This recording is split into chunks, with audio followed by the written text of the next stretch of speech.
Hi class, this is your instructor Megan, and in this video I'm going to walk you through how to set up a WordPress. And you have just a few basic things that you're going to do on WordPress to show that you understand how it works, but the big takeaway of this week is going to be installing WordPress and understanding how WordPress works.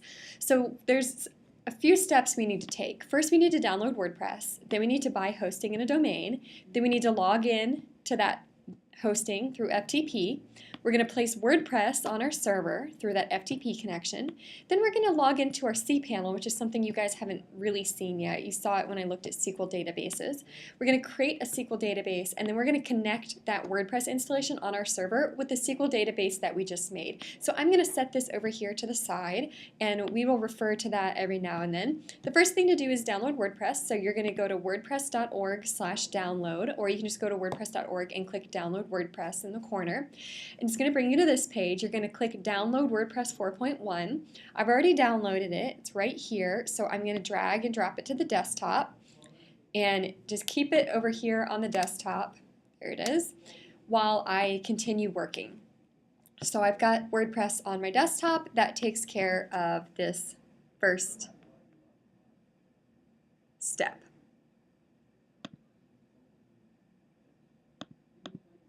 Okay, now we need to buy hosting and a domain. I don't care what hosting or domain you get for this class. It's totally up to you. If you have hosting, go for it. If you took the 210 social media class and you purchased LAMP hosting and you still have that and you still have your domain, you're welcome to use that. If you have GoDaddy, if you have DreamHost, if you have Bluehost, that's fine. I don't really care what hosting you use. It's totally up to you. If you already have some, you don't need to buy more. However, for students who are not familiar with hosting and domains, I'm going to walk through the process of buying hosting and a domain. And I suggest a company called Lithium Hosting, and I'll tell you why. The only real reason I suggest these guys is that they're very cheap, and I started using this service in my classes because it's cheap, and the owner of Lithium Hosting started noticing that he was getting a lot of Ball State addresses on his accounts. So he contacted me, and I kind of let him know what was going on. And so he's been very good about having his company work with you guys when you have problems. He's very good about answering support tickets. He's even provided a discount code, which you can find in Blackboard, to get a good price on a year's worth of hosting. But I just use them a lot, and I like them. It's easy, it's simple. My primary host personally is actually DreamHost, because I bought DreamHost years and years and years ago when there weren't as many options for hosting. I find them quite expensive, but I have maybe 20 websites that use my DreamHost account, and I don't want to move them. So it's totally up to you what hosting you buy, but if you're new to all of this, I would suggest Lithium Hosting, although I can tell you when you take 210, you're going to have to use LAMP host, so you could look at that as well. But for those of you who are new and just want to get buying hosting and a domain over with, I suggest Lithium Hosting. I apologize that it's not consistent across classes in the minor, but I am going to do what's familiar to me, and other classes or other instructors will do what's familiar to them. Different hosts have pros and cons, and I guess you guys will get to experience the pros and cons of each. So, lithiumhosting.com. You are going to click on Personal, and obviously I suggest Economy. Now there is a free trial. Stay away from the free trial. Here's what happens with the free trial.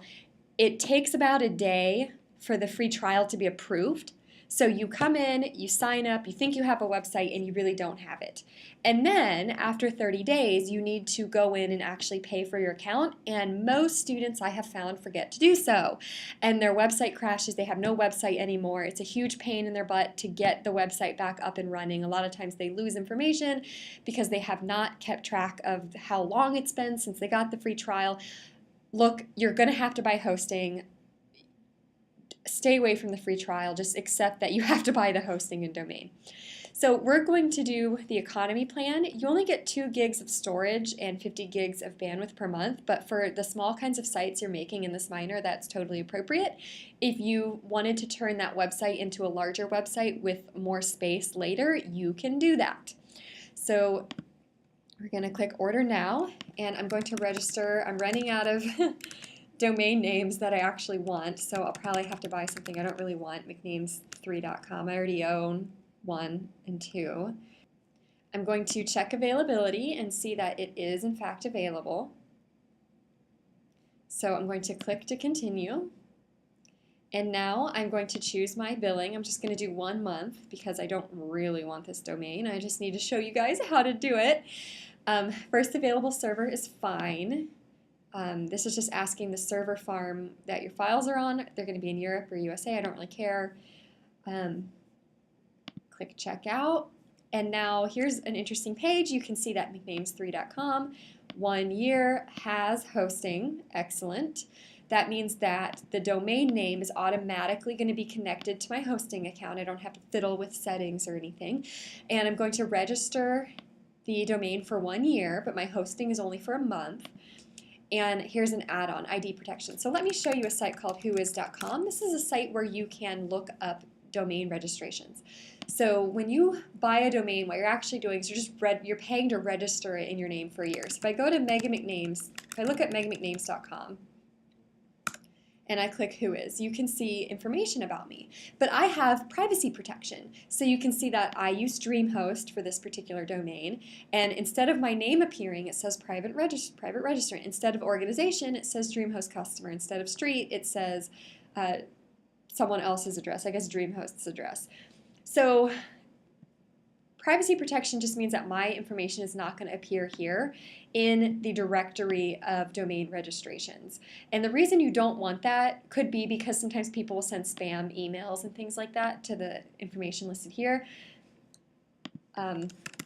You can use this tool, by the way, to look up pretty much anything. So you can see bsu.edu is registered to Ball State University. You can see that J.R. King is the administrative contact, technical contact, so you can pretty much look up anything.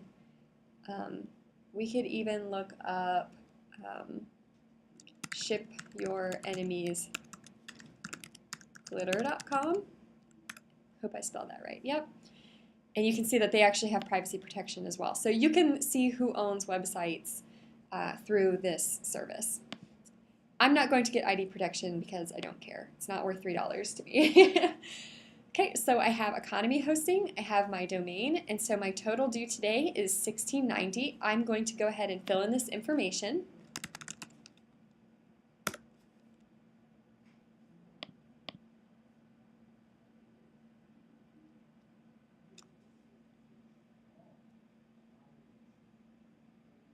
Okay, my order has been submitted. I'm going to click here to go to my client area, and I'm going to go to my domain name in another window, and if I see this account is operational, then everything is set. I've bought my hosting and my domain, and I'm ready to move on to the next step, which is to log into FTP. So I'm going to come into my client area, and here under accounts and billing, emails sent to you is an email that says new account information. I'm going to view that message. Now I'm going to have to blur some of this out because it includes passwords and information that I don't want in a YouTube video. But you can see here under new account information it says domain, and then it says username, which this one I think is very festive, and I would have to say this is probably the best random username I've ever received, and then underneath password. So what I'm going to do is I'm going to open an FTP connection to my new domain using that username and using that password. I'm just going to copy and paste. Okay, I'm going to connect.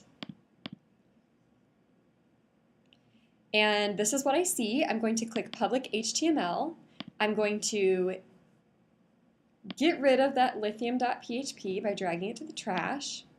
And that lithium.php is what's making this. So if I refresh, that is gone.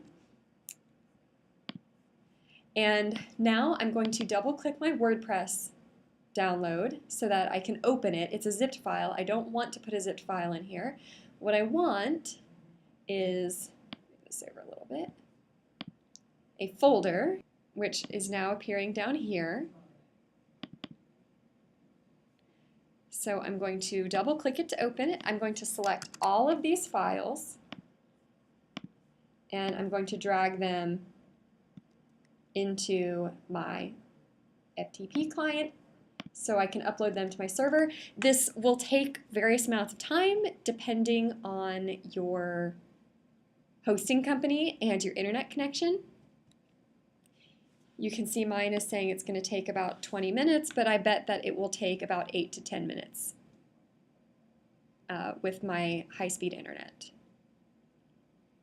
I'm going to stop the video and come back when this is all uploaded.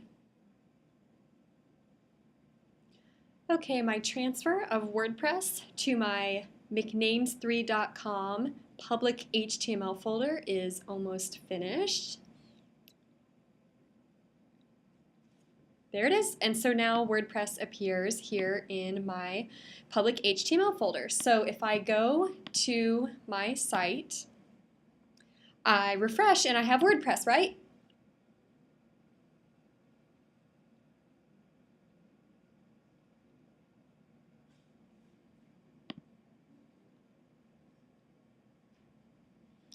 Well, not quite. So I have WordPress, but I don't have a database. So before getting started, we need some information on the database. And this is going to walk us through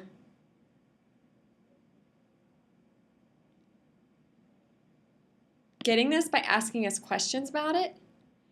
We are not going to do this. We are going to edit this by hand. So we took care of login to FTP, and we took care of place WordPress on the server. We're going to skip this. We're going to get this done, but we're going to do it through the back end. So we need to log into our cPanel and create a SQL database. So the cPanel, you guys saw that in the last video. It's short for control panel. This is an area that every host should have, although it will look different depending on the host you're using. So for Lithium hosting, we're going to go to Services and Domains, Your Services, View Details, and we're going to click Log into cPanel. And there's that cPanel. You've seen it before. This allows us to control various aspects of our website and our hosting. Now, I do want to show you, some of you who have used WordPress before are probably thinking to yourself, gee, why don't we just do the one-click installer? When you first set up a website, most cPanels will have a button like this one where you press WordPress and it goes ahead and puts WordPress on your site for you. You can do that. Here in Lithium hosting, it's free. For other hosts, it's like, I've seen all kinds of prices. The craziest price I saw was $15 a month. That was just insane for something that's free. We're going to do this by hand. So what we're going to do is we're going to go to MySQL Database Wizard, and we're going to create a database. And it's going to start with your username, and we're going to call it ICOM201.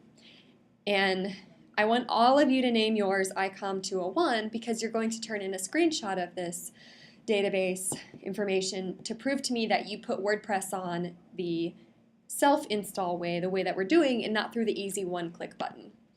So we're going to click Next Step. Okay, so we want to go ahead and keep this information.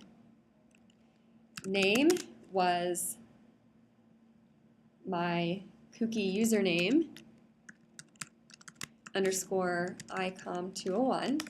Okay, username I'm going to make here, so I'm going to call this McNames.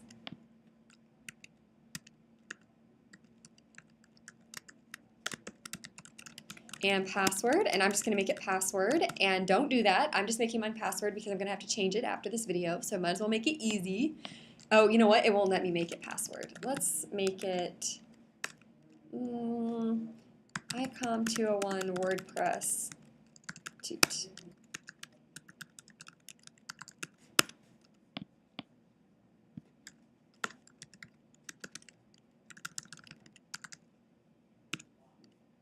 Okay, and I'm going to create user. There it is. I want all privileges.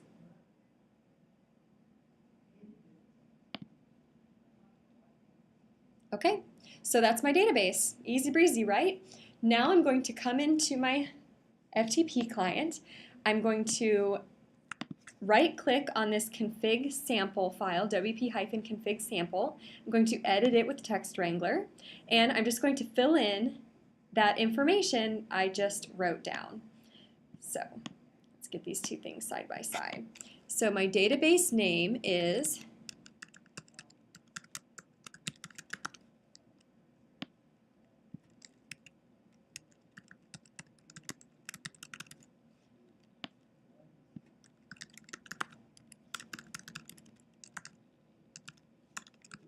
okay. I'm going to save this. I want you to take a screenshot of this and turn that in along with your tutorial so that I know you made the database yourself and you didn't get Lithium Host to make it for you or whoever you're using.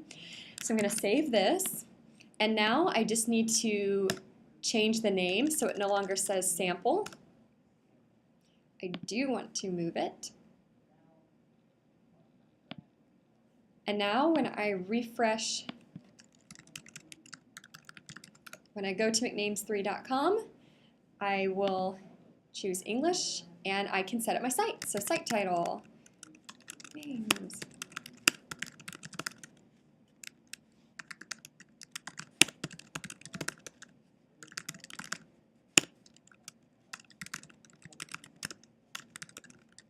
Okay.